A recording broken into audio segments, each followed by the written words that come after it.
حکم دیا. تو پیغمبروں کی اتباع میں یہ چیز آ گئی بھائی دولت بھی جمع کر سکتے ہو, حکومت بھی مانگ سکتے ہو. اور بھی بعض پیغمبر ہیں جنہوں نے اللہ سے حکومت مانگی ہے, بلکہ مخلوق سے بھی مانگی ہے.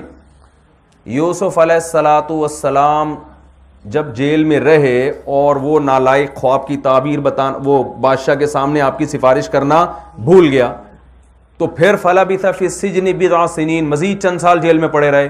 تو اللہ نے رہائی کا انتظام ایسے کیا کہ بادشاہ کو خواب آیا. قال الملک انی ارى 7 بقرات سمان یأکلوہن 7 عجاف و7 سنبلات خضر واخر یابسات, کہ میں نے دیکھا کہ 7 موٹی موٹی گائیں 7 پتلی گایوں کو کھا رہی ہیں, 7 گندم کے ہرے بھرے خوشے وہ خوش خوشوں کو کھا رہے ہیں. تو بادشاہ نے اپنے درباریوں کو جمع کیا اور کہا یا ایھا الملأ افتونی فی رؤیایا ان کنتم للرؤیا تعبرون. قرآن کے الفاظ میں چاشنی اور مزہ بہت ہے. اے میرے درباریوں,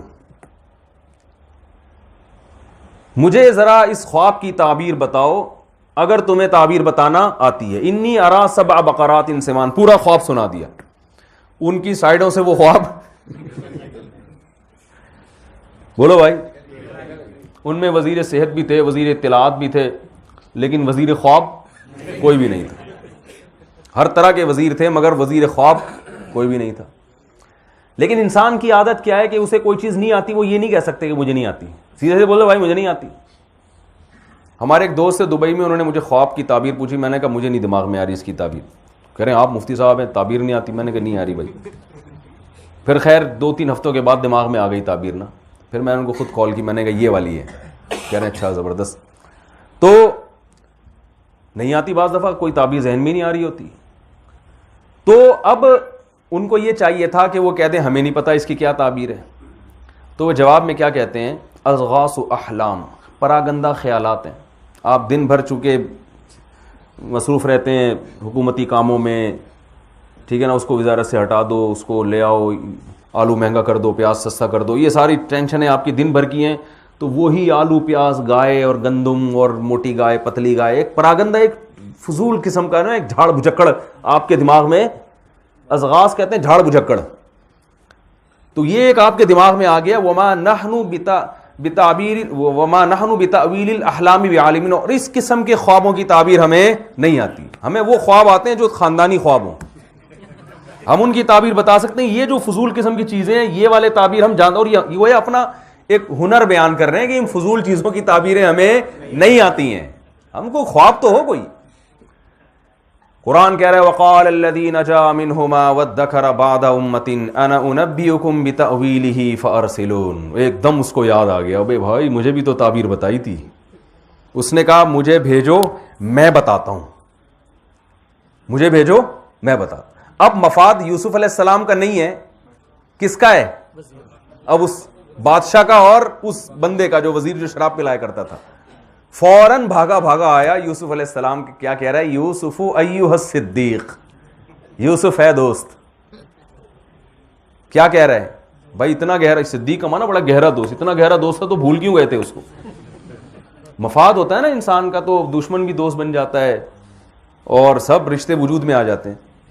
یوسف ایھا الصدیق افتنا فی 7 بقرات سمان یأکلوہن 7 عجاف و7 سنبلات خضر واخر یابسات لعلی ارجع الی الناس لعلہم یعلمون. 7 موٹی گائیں 7 پتلی گایوں کو اور یہ خوشے اس طرح سے کھا رہے ہیں, ذرا آپ تعبیر تو بتائیں تاکہ میں لوگوں کو جا کے فوراً بتا دوں. میں فوراً چاہیے, وہ فوراً ٹائم ابھی وہ ہے نا کہ نصیحتیں شروع کر دیں دوبارہ سے اس کو ڈر تھا نا کہ پھر وہ 1 گھنٹہ توحید پہ تقریر نہ شروع کر دیں کہیں. فوراً بس تعبیر بتائیں. یوسف علیہ السلام نے فوراً تعبیر بتائی. تزرعون 7 سنین دأبا, 7 سال تمہاری زراعت خوب چلے گی.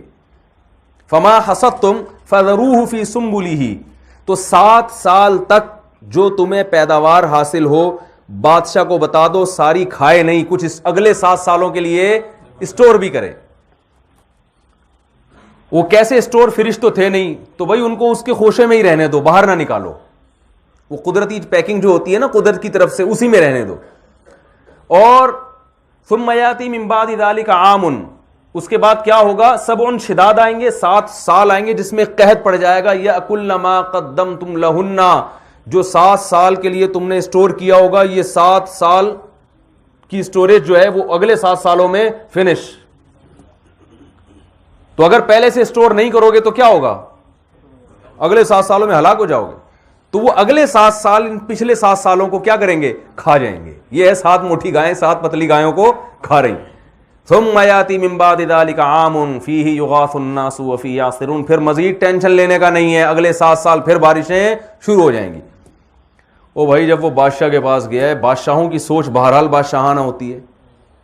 اس سے بھی سورہ یوسف میں نا ایسے علمی نکات ہیں کہ انسان بیان کرتے کرتے تھک جائے. دیکھو وہ چونکہ ملازم تھا نا، احسان فراموش نکلا، بھول گیا نا. نہیں یاری بات سمجھ میں. تو یہ ملازموں والی سوچ ہے، غلاموں والی. بادشاہ نہیں بھولا، بادشاہ نے کہا تعبیر بتائیے، تعبیر پوری ہونے سے پہلے لے کر آؤ بھائی اس کو، یہ تو بڑا خاندانی آدمی ہے. کون ہے یہ جس نے یہ تعبیر بتائی ہے؟ ہم اس کو اپنے پاس ٹھکانہ دیں گے. تو بڑی ابھی تعبیر پوری ہوئی نہیں ہے، لیکن بادشاہ نے کہا تو بہت ذہین آدمی ہے، اس کو لے کر آؤ، اس کو بدلہ ملے گا. تو ہمیں بھی سوچ بادشاہوں جیسی رکھنی چاہیے. دیکھو ہم بادشاہ بن نہیں سکتے، حرکتیں بادشاہوں جیسی کر سکتے. کیا کہ غلام بن کے حرکتیں بادشاہوں جیسی کریں، یہ اچھا ہے بنسبت اس کے کہ بادشاہ بن کے حرکتیں غلاموں جیسی کریں. تو بھیجا گیا، یوسف علیہ السلام کو بلایا گیا. فلما کلمہ، جب حضرت یوسف سے گپ شپ ہوئی، بادشاہ کی بات چیت ہوئی، بادشاہ کو اندازہ ہوا یہ بہت ذہین ہیں اور یہ ایسے آدمیوں کی تو ہمیں حکومت میں ضرورت ہے. قال انک اليوم لدینا مکین امین.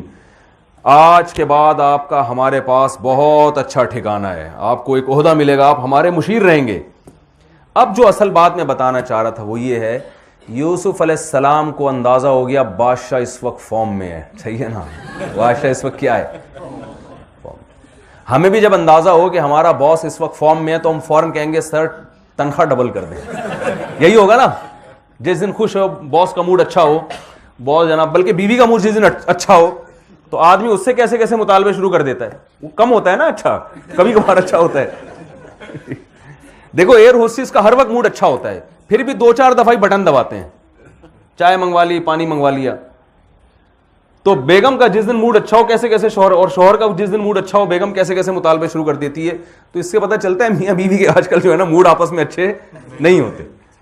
تو یوسف علیہ السلام نے جب دیکھا کہ بادشاہ سلامت تو آج بہت فارم میں آئے ہوئے ہیں، تو یوسف علیہ السلام نے یہ نہیں کہا کہ مجھے یہ چاہیے، مجھے یہ چاہیے، مجھے ایک پلاٹ میرے نام کر دو، اور جو ہے وہ بحریہ ٹاؤن میں اتنے بنگلے دلا دو مجھے، اور مجھے آسٹریلیا کا ویزا لگوا کے دے دو، اور مجھے یہ کر دو، اور میرے ابا کو بلا لو وہاں سے.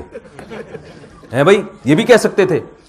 بڑا ویژن، بڑی سوچ کہ یار اب کوئی انقلابی کام کرنا ہے، انقلابی کام کے لیے ہاتھ میں پاور کا ہونا ضروری ہے. ابا وہاں سے آ گئے تو کیا کروں گا میں، ابا سے ملاقات ہو جائے گی نا. وہ بھی دیکھیں جو باپ سے بچھڑا ہوا ہو اس کی سب سے بڑی تمنا کیا ہوتی ہے؟ باپ سے ملاقات. یہاں پہلا تعبیر بتا کے کیا کہا؟ توحید کی دعوت دے دی. جیل سے نکلنے کا ذکر بعد میں، حالانکہ قیدی کی سب سے بڑی تمنا جیل سے نکلنا، مگر وہ دوسرے نمبر پہ. اب جب بادشاہ جو ہے وہ ایک فارم میں آیا ہوا ہے، وہ خوش ہو گیا اور کہہ رہا ہے آپ کو زبردست ٹھکانہ ملے گا، یعنی جو مانگو دوں گا میں. ایسے موقع پہ نہ کوئی پلاٹ اپنے نام کروا رہے ہیں بھائی، نہ ولی عہد بن رہے ہیں کہ مجھے اپنا نائب بنا دیں. نہ اس وقت انہوں نے ایک چیز سوچی ہوئی تھی کہ اس وقت یہ عہدہ اگر میرے پاس آ گیا تو میں طاقتور ترین انسان بن جاؤں گا اور اس طاقت سے میں دین کی تبلیغ کروں گا. یہاں بھی کس کو فوکس کر رہے ہیں؟ آخرت کو. فوراً یوسف علیہ السلام کا ذہن گیا کہ ابھی جب قحط پڑے گا تو سب سے زیادہ ویلیو اس ملک میں بادشاہ کی، وزیر تعلیم کی، یا وزیر خوراک کی نہیں ہوگی، یا وزیر جو بھی سڑکوں کے وزیر ہوتے ہیں. ہمارے ہاں تو وزیروں کی اتنی قسمیں ہیں، اور کمال کی بات یہ کہ جو جس چیز کا وزیر ہے نا اس کو اس کے علاوہ دنیا کا ہر کام آتا ہے. میں اکثر ایک واقعہ سناتا ہوں کہ وزیر تعلیم کا انٹرویو لیا جا رہا تھا اور اس سے تعلیم کے بارے میں پوچھا جا رہا تھا، تو اس کو غصہ آ گیا، مجھ سے ایجوکیشن کا کیوں پوچھ رہے ہو؟ تو انہوں نے کہا وزیر تعلیم تھے بھائی، آپ کو تعلیم کا نہیں پتا. کہہ رہے جب تھے اس وقت نہیں پتا تھا، اب تو ریٹائر ہو گئے. ہمارے وزیر اطلاعات کا آپ حال دیکھ لیں، وزیر اور ایک اور جو بڑے مشہور ہیں نا, ابھی نام نہیں لوں گا میں ان کا, وہ کہیں گے ہم دوسرے ملکوں میں جا کے ہماری غیبتیں کر رہے ہیں مفتی صاحب. تو یوسف علیہ السلام کو معلوم تھا کہ ابھی سب سے زیادہ افیکٹو وہ شخص ہوگا جو وزیر خزانہ ہوگا, کیونکہ ملک کے خزانے خالی ہونے والے ہیں قحط میں. میں سمجھا پا رہا ہوں اپنی بات؟ ضرورت آج ہمارے لڑکے پتہ ہے کیا کرتے ہیں, ایجوکیشن میں اس فیلڈ کا انتخاب کرتے ہیں جس میں پیسہ زیادہ ہو. او بھائی اس فیلڈ کا انتخاب کرو جس میں قوم کو ضرورت زیادہ ہو, آپ قوم کی زیادہ خدمت کر سکیں. لاہور سے ایک شخص کا میرے پاس فون آیا,